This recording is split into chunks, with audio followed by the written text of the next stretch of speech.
sorte foi lançada.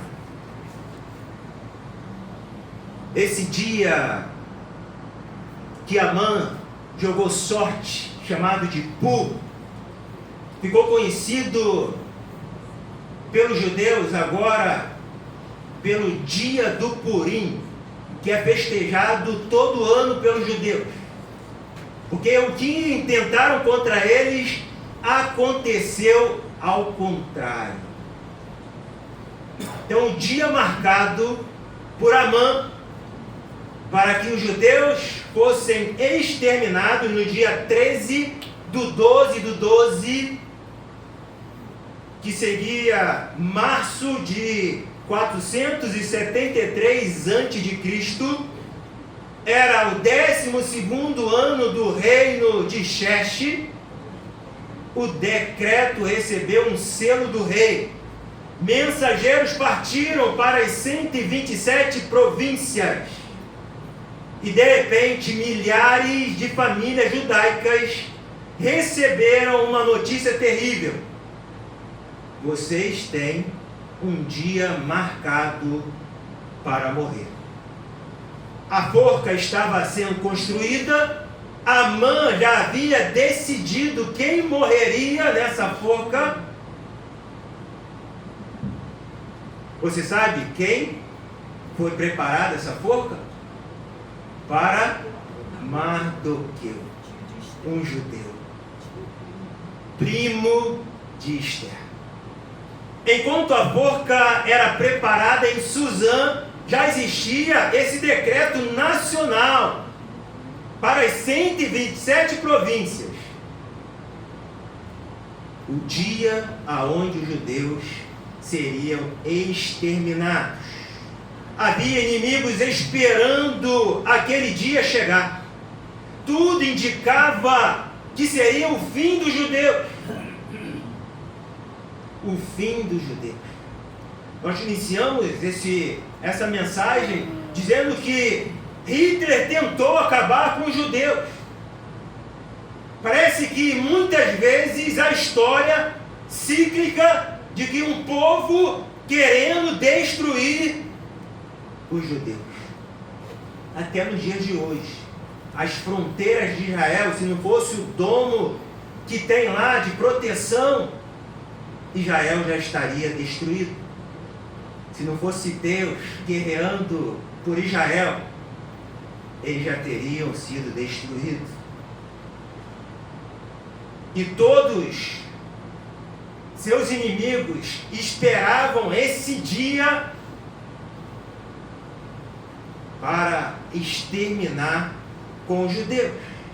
Aparentemente não tinha saída. Amã tinha se tornado comandante dos oficiais, tinha sido promovido.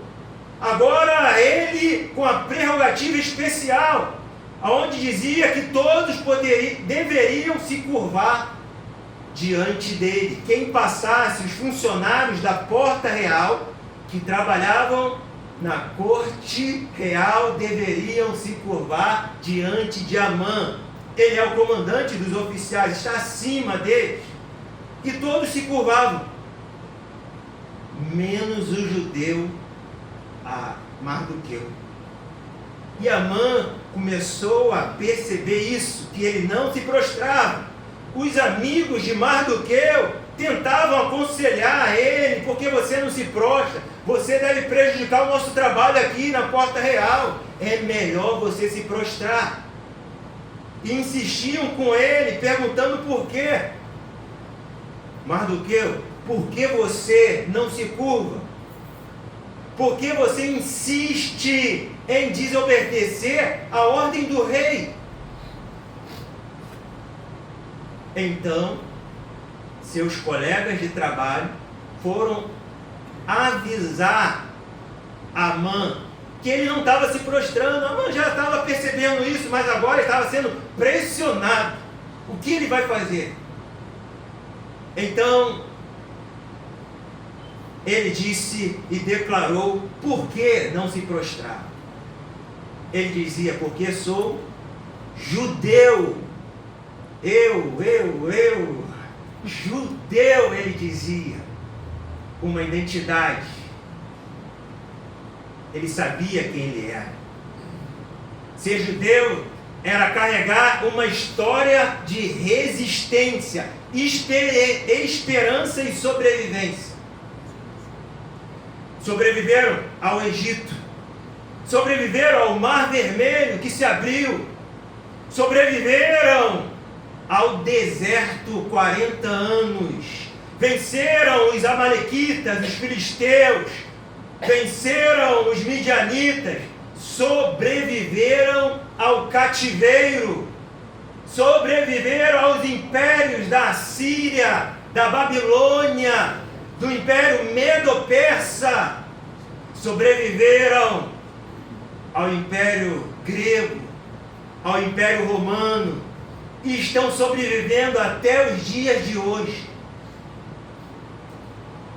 Amã tentou destruí-lo, mas o povo continuou de pé.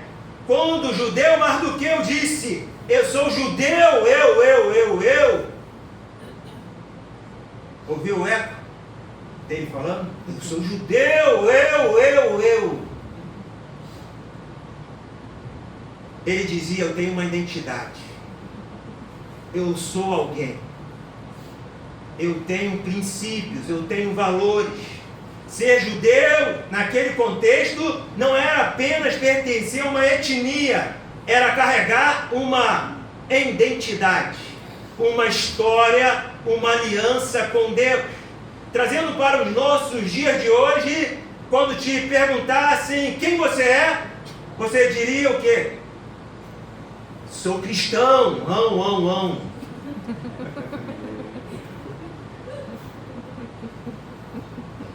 O que você diria? Porque você continua sendo fiel a Deus, porque você continua temendo a Deus, adorando a Deus, servindo a Deus, oferecendo a sua vida diante de Deus. Muitos que trabalham com você querem saber quem é você. E Esther 6,13, trazendo a palavra, obrigado, diz o seguinte, vamos ler juntos? Se Mardoqueu, diante do qual você já começou a cair, e da descendência dos judeus, você não conseguirá fazer nada contra ele. Você certamente será derrotado. A esposa de Amã percebeu que a identidade agora revelada por Mardoqueu, que ele era judeu. Eu. E disse para ele: certamente você vai perder essa guerra contra Mardoqueu, contra o povo judeu. Você pode até tocar no servo de Deus, mas não consegue destruir o propósito que Deus tem na vida dos seus servos. Pode preparar a forca, mas não pode cancelar a promessa que Deus tem para nós. Quando Deus decidiu reverter uma história que parecia cair diante dos olhos de todos, aonde eles estavam com um decreto de morte, vimos aqui a armadilha preparada e vemos que Deus estava nessa história. Se você perceber no livro de Esther, você não vê a citação do nome de Deus nem os 10 capítulos, mas consegue observar a mão de Deus governando toda a história, a mão invisível de Deus sobre a história do povo de Deus. O livro de Esther inicia contando que o reino de Xerxes iniciou em 486 até 465 a.C. A Pérsia era uma das maiores potências do mundo antigo. Aquele mapa ali, a parte amarela, são todas as províncias dominadas pelo Império Persa, que são aproximadamente ali 127 províncias. As províncias pagavam tributos, sustentavam uma corte extremamente rica e um poderoso exército militar. Esse é o Império Persa. E Suzã era uma das principais residências reais. E o cenário central da história de Esther aconteceu em Suzã. A história central de Neemias aconteceu em Suzã. E Suzã fica a aproximadamente 350 quilômetros da Babilônia. Suzã fica a aproximadamente 1.900 quilômetros de Jerusalém. Se você fosse de Suzã para Jerusalém, é aproximadamente 150 dias naquela época. Era muito tempo de caminhar. Nesse tempo, o povo judeu já tinha retornado para Jerusalém. Ciro, o rei persa, já tinha decretado a volta. Estamos aqui em um momento crucial daqueles que ficaram na Babilônia, ficaram em Suzã. Inicia a história de Esther. No 3º ano do seu reinado, Xerxes promoveu em Suzã um grande encontro da elite imperial persa, que se estendeu por 180 dias. Muitos dizem banquetes, festas, mas imagine isso, 6 meses de ostentação. Príncipes, nobres, governadores, comandantes militares contemplando a força e o poder do Império Persa. Xerxes, ou Assuero, para quem sabe, eles tinham 2 nomes. Você prefere Xerxes ou Assuero? Eu gosto de chamar ele de Xerxinho, que é mais íntimo. Ele queria impressionar, por isso o tamanho desse encontro com essa elite. E ao final dos 6 meses de encontros, o rei decidiu fazer uma saideira, um banquete agora para toda a cidadela de Suzã, tanto rico como pobre, todos estavam convidados a esse banquete imperial. E paralelamente, a rainha também teve a oportunidade de festejar com as mulheres 7 dias. Os homens para um lado e as mulheres para o outro, festejando. Imagino aqui as mulheres na festa de Vasti, tendo uma recepção VIP, um tratamento, de repente, de belezas naturais, banho de óleo de mirra, perfumes caros, como da Granado. Granado é caro? Hoje tá, né? Da Natura, caro? Mais ou menos. Da Boticário, fraco, né? E da Clive Christian. Alguém já comprou um produto da Clive Christian? Depois procure aí, converse com seus esposos, um bom presente. Fazendo unha, cabelo, massagem nos pés. Vasti com a mulherada estava se dando bem. Mas os homens também, na festa, onde tinha, naquela época, podia ter refil de bebida. A gente vê isso agora, mas naquela época, aqui a Escritura fala que o rei determinou que podia beber à vontade. Imagina isso. À vontade.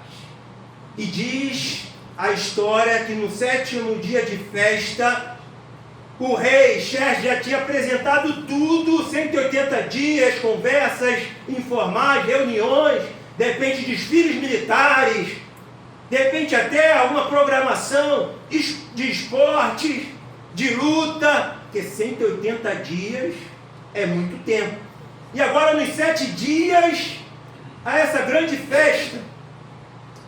E por último ele pede, tragam a rainha Vasti.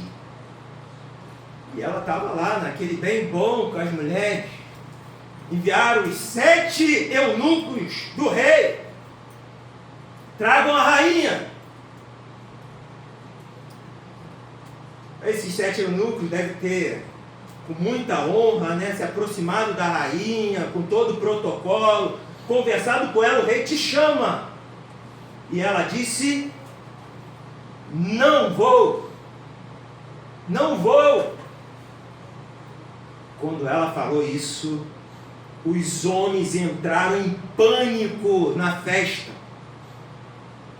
Se essa notícia chegar em nossas casas, nós e nem ninguém amanhã manda mais em casa.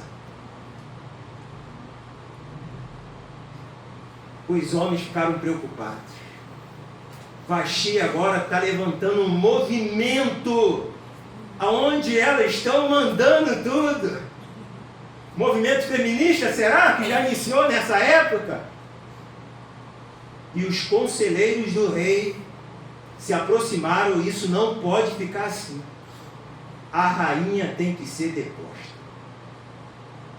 Já que ela não quer vir, que ela nunca mais apareça diante da minha face. Vasti foi destituída rainha, deposta, perdeu a coroa, e outra rainha seria escolhida em seu lugar. A mão de Deus está na história. Glória a Deus. Sempre esteve. Ele está na tua história também. Muitas vezes parece que é o fim. Não é, Sandra? Às vezes parece que é o nosso fim. Será que Deus está nos chamando? E dá uma reviravolta. Deus trabalhando ao nosso favor. Vocês foram escolhidos por Deus. Vamos repetir? Vocês foram escolhidos por Deus. Esther perdeu o pai e a mãe, era órfã, mas foi cuidada por Deus através do seu primo Mardoqueu. Era estrangeira, improvável, irmãos, para participar de qualquer atividade no reino persa, sobrevivente do cativeiro daquele império, mas não perdeu o seu valor para Deus. Foi levada para uma situação que não controlava, mas a história ainda não havia terminado. Ela foi escolhida com um propósito. A orientação dos sábios e conselheiros do rei Xerxes é para que procurassem uma mulher linda nas 127 províncias. Uma mulher virgem. Não sabemos quantas foram escolhidas, mas dentre elas estava Esther, ou Hadassah.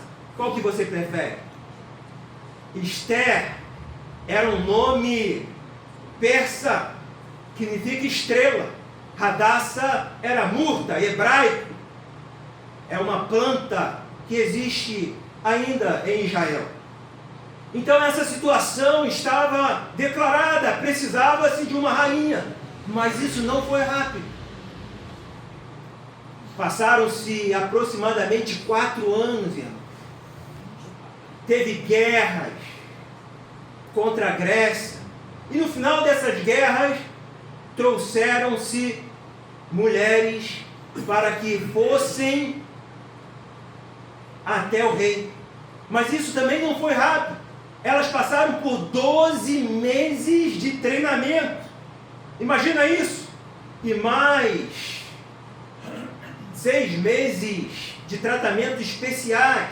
Esther ainda ganhou 7 eunucos para ficar, 7 concubinas para ficar à disposição dela. Ganhou também um local especial na casa onde ficavam as virgens que foram escolhidas para participar desse movimento.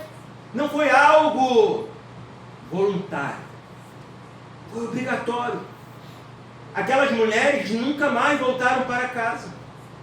Se não fossem escolhidas, iam para a casa das concubinas. A que foi escolhida ia ser rainha. Mas era dramático. Mas Esther foi escolhida. Você e eu fomos escolhidos para um propósito. Deus nos chamou. Pode ser que uma doença pode mudar a sua rotina, mas não a sua fé. Uma demissão pode ter encerrado um ciclo, mas não apagou a sua esperança. Uma reprovação em um concurso, em uma prova, pode ter adiado um sonho, mas Deus abre novas portas. O fim de um relacionamento pode ter causado dor, mas não determinou o fim da história. Uma comparação, e a gente muitas vezes faz isso, comparamos nossas vidas com as de outras pessoas, se sentindo inferior.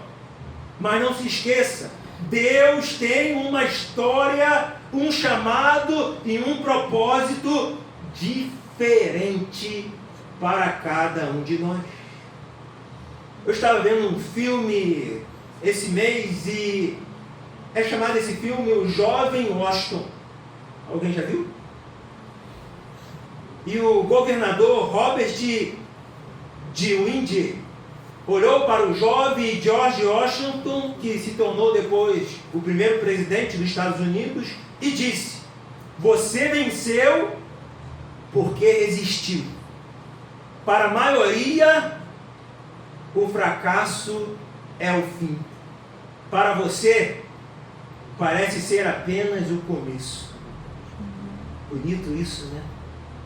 E ele tinha perdido a guerra que ele estava comandando. Mas ele não desistiu. O fracasso, uma derrota, não pode fazer a gente desistir. Continue avançando. Porque Deus tem sempre um propósito para cada um de nós. Tem uma música que eu cantava muito quando o Jonathan era pequeno. Mas eu mudava a letra. Pode ser que você já tenha cantado para o seu filho, para um neto. E ela dizia assim: aos olhos do Pai, você é uma obra-prima.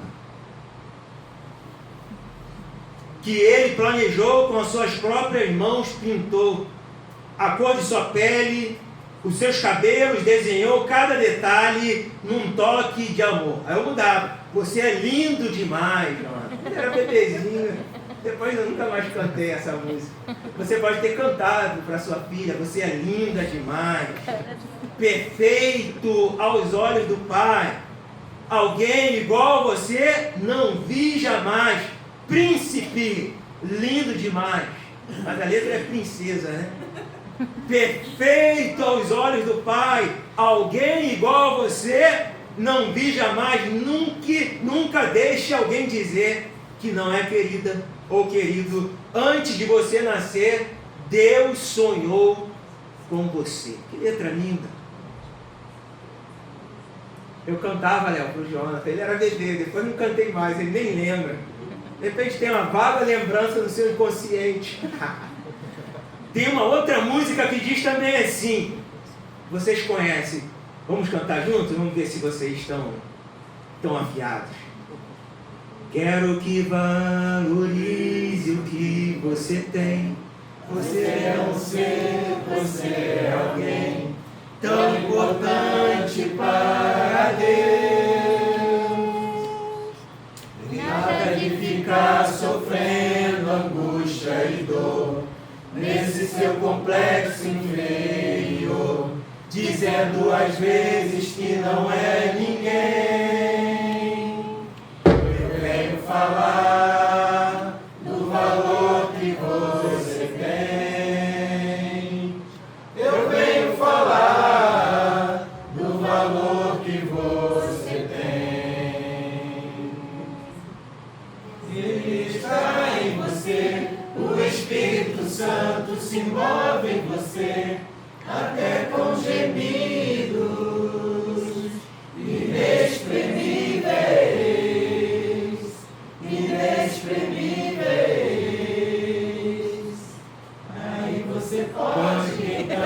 perceber que para ele há algo importante em você.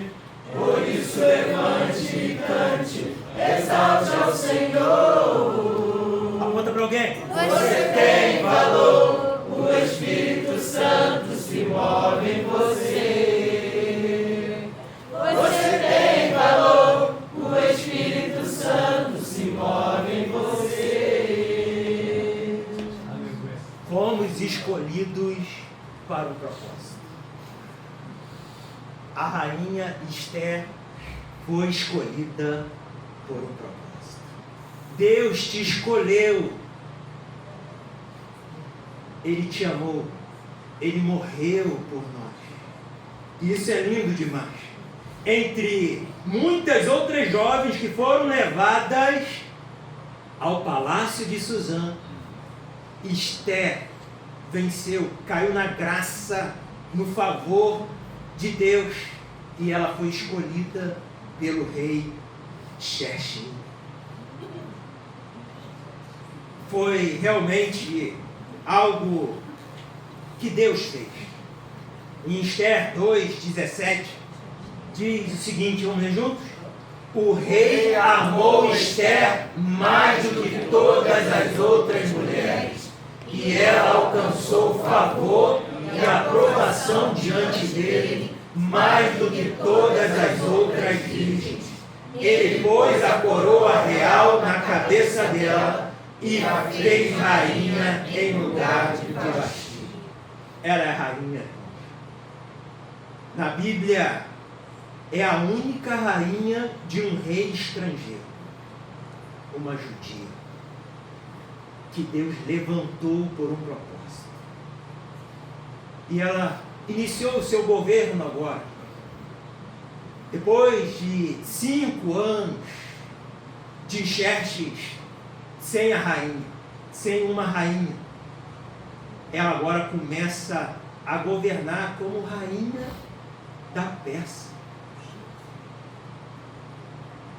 Deus chama cada um de nós para um propósito. E se passaram 5 anos e tudo começou a mudar.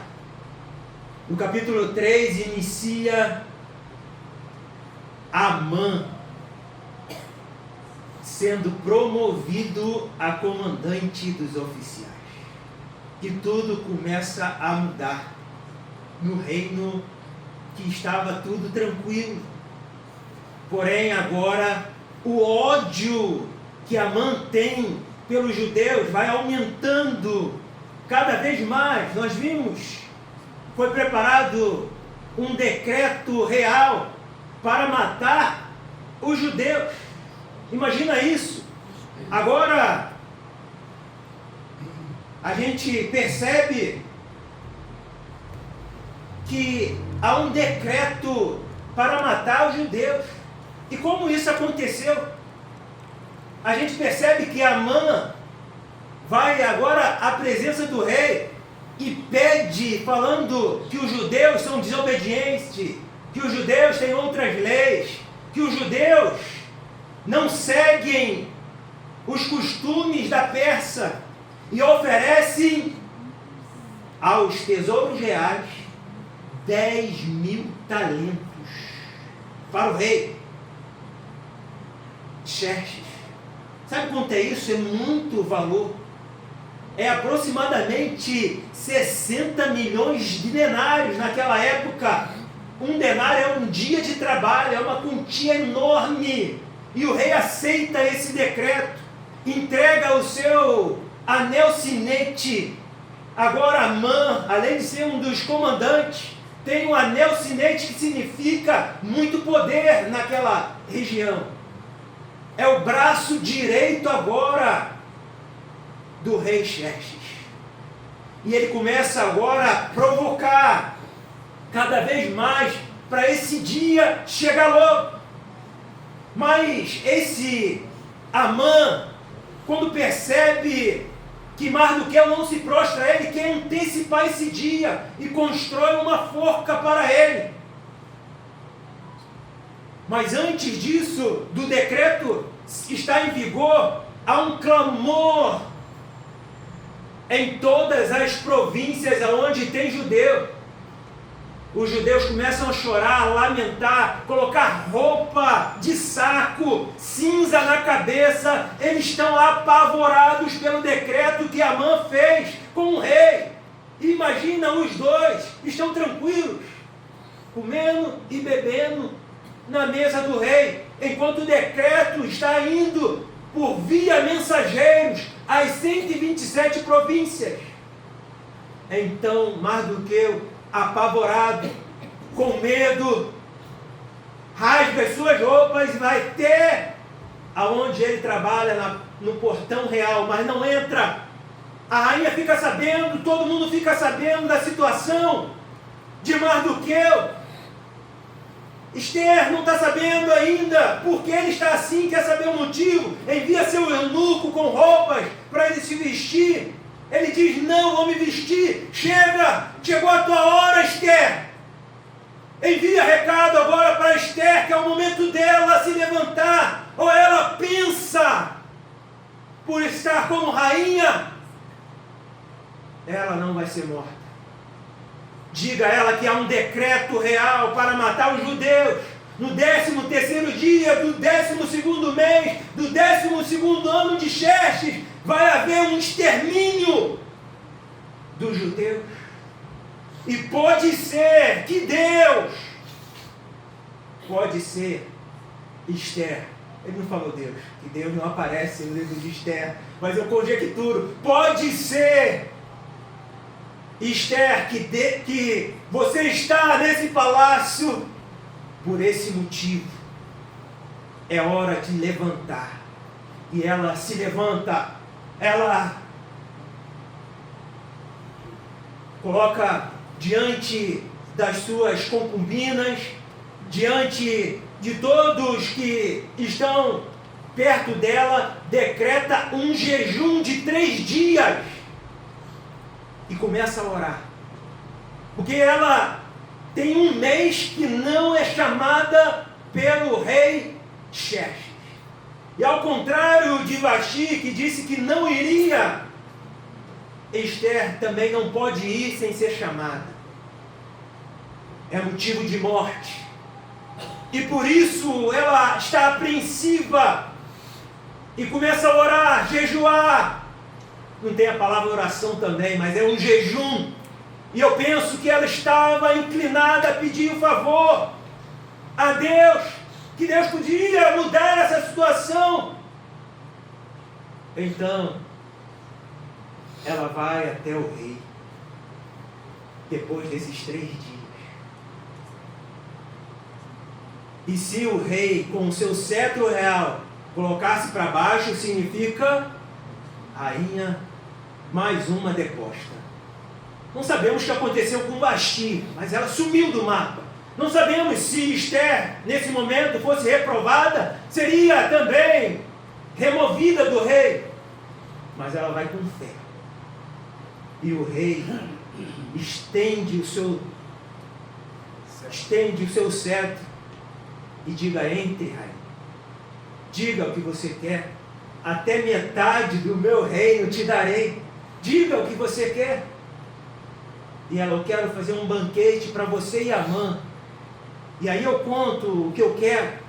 E aí nesse banquete de novo estão lá Amã, todo feliz, todo contente. E é nesse momento que eles estão desfrutando de um banquete. Ele sai feliz desse primeiro banquete. Esther não conta ainda o que ela quer. Diz: eu vou preparar um segundo banquete. Aí eu revelo. E quando Amã sai, passa pela porta real, quem está lá? Mardoqueu. Ele nem se levanta. E isso, ele estava feliz com aquele banquete. E ele vai triste para casa, revoltado para casa, com ódio. E chegando em casa, a sua mulher, seus amigos, aconselham ele: mata Mardoqueu, constrói uma forca. E amanhã, pela manhã, peça a cabeça de Mardoqueu. Encorajou o seu marido a preparar a morte de Mardoqueu. E ele faz isso, segue esse conselho, prepara a forca. No dia amanhecendo, ele chega lá na porta do rei.